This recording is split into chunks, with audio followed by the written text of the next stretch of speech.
introduce our guest today, Jeremy.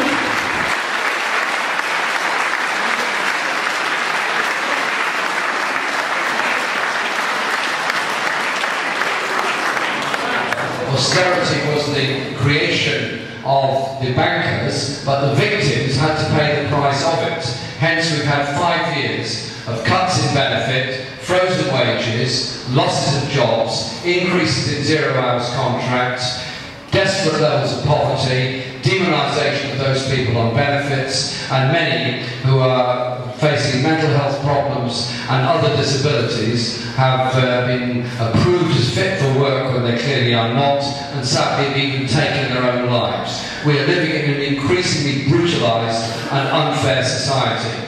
Labour must, can, and I believe will, be able to offer something different, something better, something really optimistic and something really hopeful by challenging that whole economic narrative of economic orthodoxy which impoverishes the poorest and enriches the richest. That surely is a price.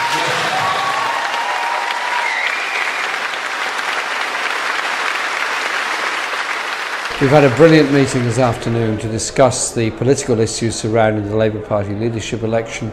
Great questions on economy, welfare, Calais, international affairs, environment, disability rights, but above all, questions really about democracy and the kind of society we live in. We had more than 500 people, maybe more, I don't know. It was absolutely ram-packed with people standing all around the edges. It was a great atmosphere, and I'm really grateful. For me, it's having worked in that job. If we had a situation where the leader of the Labour Party is clearly saying, actually we're going to get rid of sanctions and we're going to trust people's own doctors when they say people aren't fit to work, not atos when they say to people, obviously you can't work, you should be going out there. And I think life is complicated and life is difficult. But is it right that we live in a society where there is so much poverty, where there are so many people that are facing a daily disaster when they are told they're fit for work when they're not, when they take their own life out of desperation because of that? We're all going to be old one day. We're all going to need a health service. We're all going to need adult social care. We all know somebody that may be suffering from mental health crises and going to need health and support. We're all an accident away from needing a great deal of support in order to survive.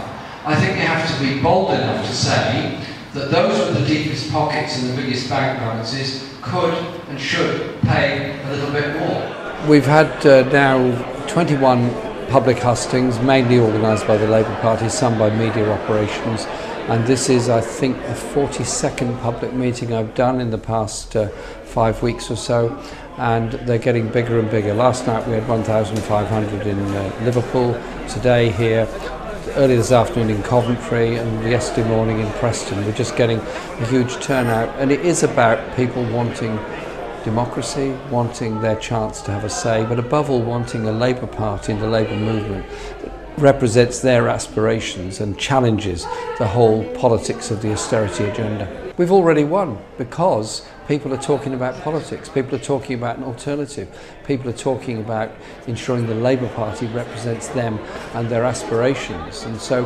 whatever the actual result on September the 12th, there's been a change in politics in this country. That's got to be a good thing. 300,000 people are eligible to vote in this election. Obviously I'm fascinated by what the result's going to be, but in a sense the political debate carries on after that, the political demand carries on after that, and above all the motivation and mobilisation of people. So I'm very, very happy, very excited.